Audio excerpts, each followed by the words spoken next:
Sir ऊंची और नीची जातियां ऐसी कुछ होती हैं क्या, इसके बारे में कुछ बोलिए। बेटे एक बार की बात है कि आदिगुरु शंकराचार्य अपने शिष्यों के साथ वाराणसी की गलियों से होकर गुजर रहे थे। यह वह समय था जब वो अपने ज्ञान की परिपक्वता के शिखर पर थे। तभी तथाकथित निम्न जाति के चांडाल उसी रास्ते से अपने 4 कुत्तों के साथ उनकी तरफ आते हुए नजर आए। इस पर आदिगुरु शंकराचार्य के शिष्यों ने चिल्लाते हुए उस चांडाल को रोकने की कोशिश की और स्वयं आदिगुरु शंकराचार्य ने भी सामाजिक मान्यताओं के वशीभूत होकर के गच्छ गच्छति, दूर हटो ऐसा चांडाल को कहा। यह सुनकर चांडाल अपनी जगह पर रुक गए और प्रश्न किया, अन्नमयात अन्नमयम अथवा चैतन्यम चैतन्यातः द्विजवरा दूरी कर्तुम वांछसे किम ब्रूहीम गच्छ गच्छति। चांडाल कहते हैं, हे श्रेष्ठ ब्राह्मण, आप किससे किसको दूर होने को कह रहे हैं? क्या इस अन्नमय शरीर से उस अन्नमय शरीर को दूर होने को कह रहे हैं, या फिर इस चैतन्य रूपी आत्मा से उस चैतन्य रूपी आत्मा को दूर होने को कह रहे हैं? चांडाल के इस प्रश्न से शंकर स्तब्ध हो, और इसके बाद चांडाल ने बड़ी विनम्रता और दार्शनिक तर्क के साथ प्रश्न किया, क्या गंगाजल में प्रतिबिंबित सूर्य और चांडाल की गलियों से निकलने वाले पानी में प्रतिबिंबित सूर्य अलग है? स्वर्ण कलश के भीतर का आकाश और मिट्टी के कलश के भीतर का आकाश क्या अलग है? और यदि भीतर का वास्तविक तत्व एक ही है तो कौन ब्राह्मण और कौन चांडाल? इस बोध के बाद आदिगुरु शंकराचार्य ने चांडाल को स्वयं भगवान शिव के रूप में देखा और उन्हें दंडवत प्रणाम किया।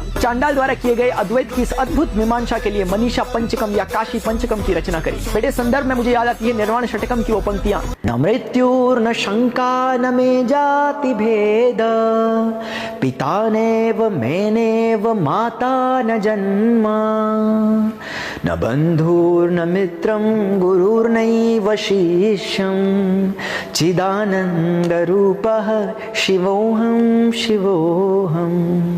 उम्मीद है आपको आपके प्रश्न का जवाब मिल गया होगा।